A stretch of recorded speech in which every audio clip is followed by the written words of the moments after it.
Hello and welcome to Old School Loops, where I'll be reviewing video game soundtracks of all kinds, but with a particular interest on the old stuff and ones I haven't heard of. So let's get started. Remember when you used to chug down some acid and sugar to relax with your pals? And all the cavities. Those were the days when it wasn't weird to see a McDonald's game or a Cheetos Chester the Cheetah game right alongside your favorite video game mascots. And for the companies, why not? It's basically a playable advertisement. It might ensure customers for years to come. For better or worse, these games were actually pretty solid though, especially in the sound department. I guess they just had a really good budget. For years, advertisement agencies have recognized the potency of giving you catchy jingle to remind you of their product.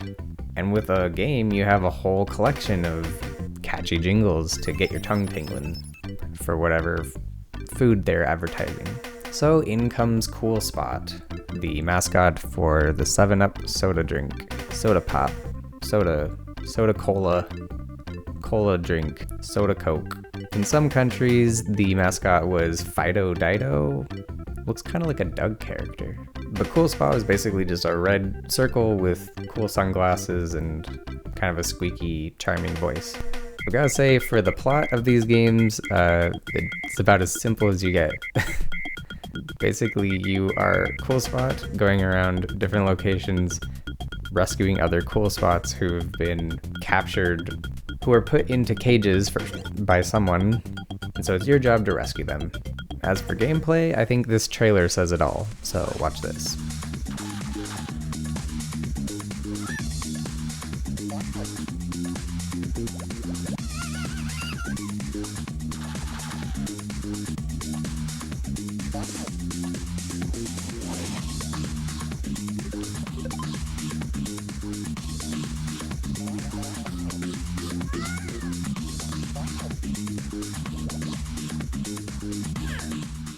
The soundtrack was composed by Tallarico, who's extremely prolific. I think he has like 300 games or something he's worked on. At this point, he had worked on games like Disney's Aladdin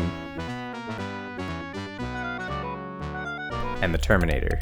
He's also been known to be one of the first to really push for high quality sounds as opposed to just straight MIDI, using samples and different effects and layers, and he was great at it. Most of the tracks here on this album follow either a beach or blues vibe, and in general generally they just aim to be chill and cool or relaxing, sometimes goofy.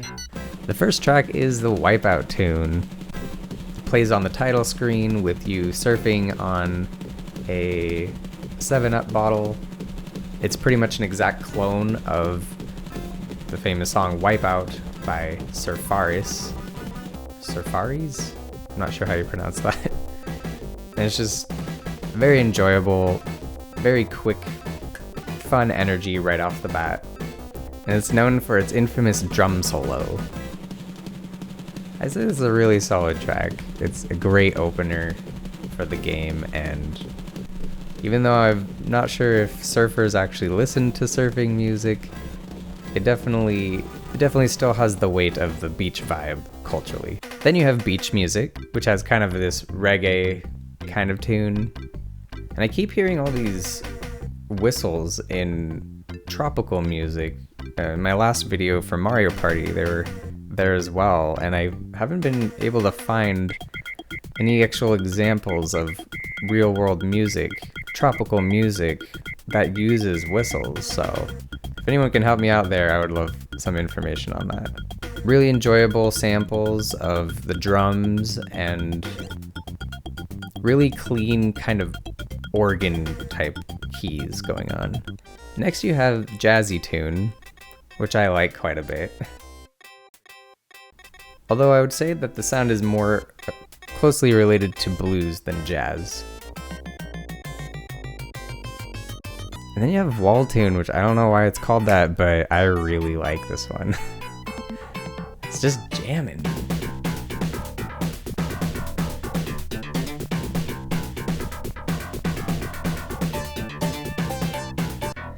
Then you have Groovy Tune, essentially a blues groove. But what makes it stand out is it has this wild descending solo or fill at the end. Is that MIDI or live? I don't know. Either way, it's pretty impressive. And somewhere in there's also this kind of cat call whistle. It's because the song is sexy. Next you have Play da Blues, which is pretty good. Basically a blues rock track. Has your standard blues progression, and this really rockin' electric guitar sound. Actually really high quality sounds for this era. Just while I'm thinking of it, anyone who's interested in this kind of pushing the envelope when it comes to sound quality in old video games, definitely check out Tim Follin. I'll be sure to review some of his soundtracks in the future, because he was just phenomenal at getting sounds out of machines that should not have worked, should not have sounded that good. Next you have the Western Tune. This one's definitely lower on my list for this album. Starts off with your slow Western vibe of prairies and trains and log cabins.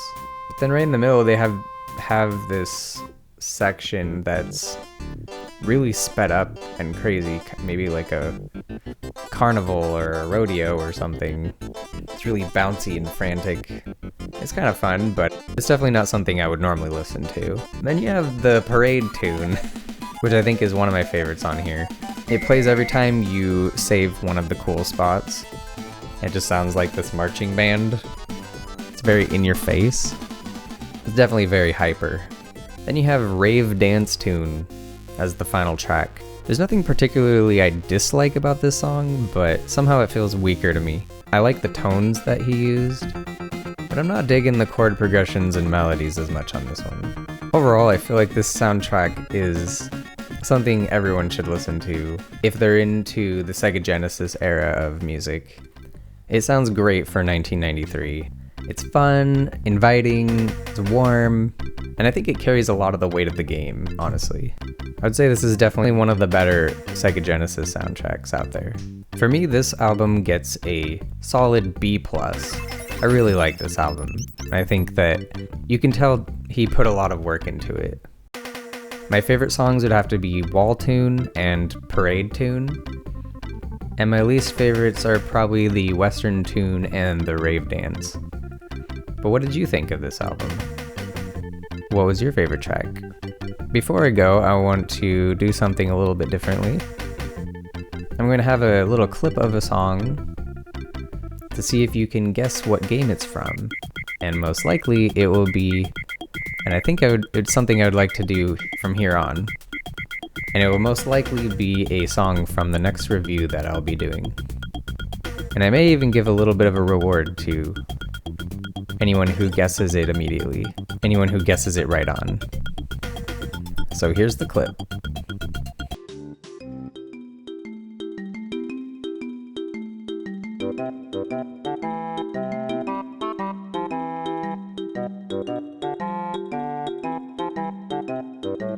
Well, that's today's episode of Old School Loops, and thank you so much for watching. If you want to see more of these reviews, be sure to subscribe.